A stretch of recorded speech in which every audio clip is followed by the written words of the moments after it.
رسول اللہ صلی اللہ علیہ وآلہ وسلم نے فرمایا، جو شخص اس حالت میں مرے کہ کسی کو اللہ کا شریک ٹھہراتا تھا تو وہ جہنم میں جائے گا، اور میں یہ کہتا ہوں کہ جو اس حال میں مرا کہ اللہ کا کوئی شریک نہ ٹھہراتا ہو وہ جنت میں جائے گا۔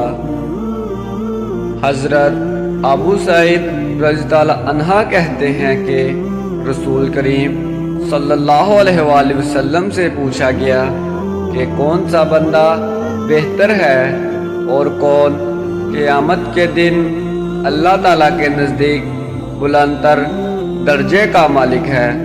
آپ صلی اللہ علیہ وآلہ وسلم نے فرمایا، اللہ کو بہت زیادہ یاد کرنے والے مرد اور عورتیں۔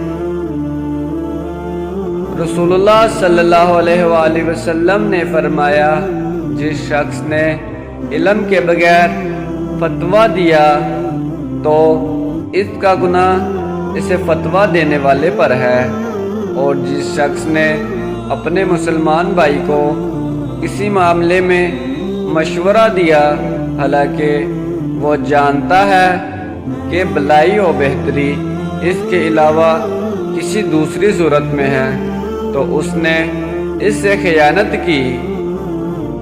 رسول اللہ صلی اللہ علیہ وآلہ وسلم نے فرمایا، جب انسان فوت ہو جاتا ہے تو 3 کاموں صدقہ جاریہ، وہ علم جس سے استفادہ کیا جائے، اور نیک اولاد جو اس کے لیے دعا کرے کہ سوا اس کے عمل کا سلسلہ منقطع ہو جاتا ہے۔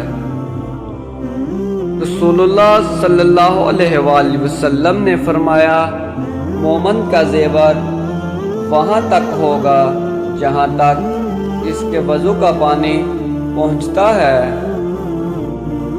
رسول اللہ صلی اللہ علیہ وآلہ وسلم نے فرمایا، عورت پردہ ہے، جب یہ باہر نکلتی ہے تو شیطان اسے منرین کر کے دکھاتا ہے، اور جب یہ اپنے گھر میں ہو تو اللہ کے بہت نزدیک ہوتی ہے۔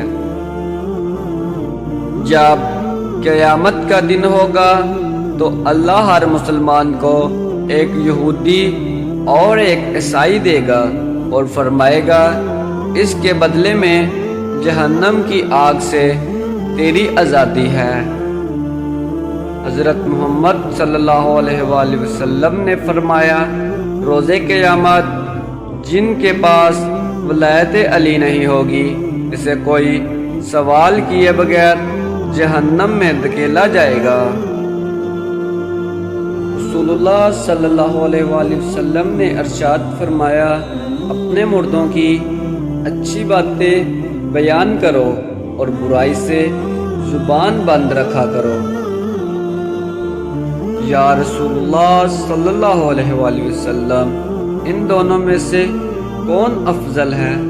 ایک شخص جو دن کو روزہ رکھتا ہے اور رات میں عبادت کرتا ہے، دوسرا شخص جو فرض نماز پڑھ کر لوگوں کو احکام دین سکھاتا ہے۔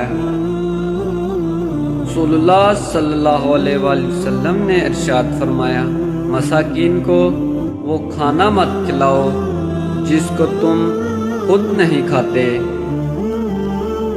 رسول اللہ صلی اللہ علیہ وآلہ وسلم نے فرمایا، یاد رکھو اللہ کی مدد اور نصرت صبر کے ساتھ ہی ہے، اور ہر تکلیف اور مصیبت کے بعد کشادگی ہے، اور بلا شبہ ہر تنگی اور مشکل کے بعد آسانی ہے۔ حضور صلی اللہ علیہ وآلہ وسلم کا فرمان ہے، سب سے زیادہ عاجز وہ شخص ہے جو دعا کرنے میں بھی عاجز ہو، اور سب سے زیادہ بخیل وہ شخص ہے جو سلام کرنے میں بھی بخل کرتا ہو۔ ملتے رہے قدیر میں کچھ بد نصیب ہاتھ اپنے، مولا کا ہاتھ دے کر مولا کے ہاتھ میں۔ خوش ہوگا منظر یہ دیکھ کر دل رسول کا، امام زماں بنائیں گے جب آ کر روزہ بطول کا۔ کوفہ مسلمانوں سے بھرا ہوا تھا لیکن مسلم صرف ایک ہی تھا۔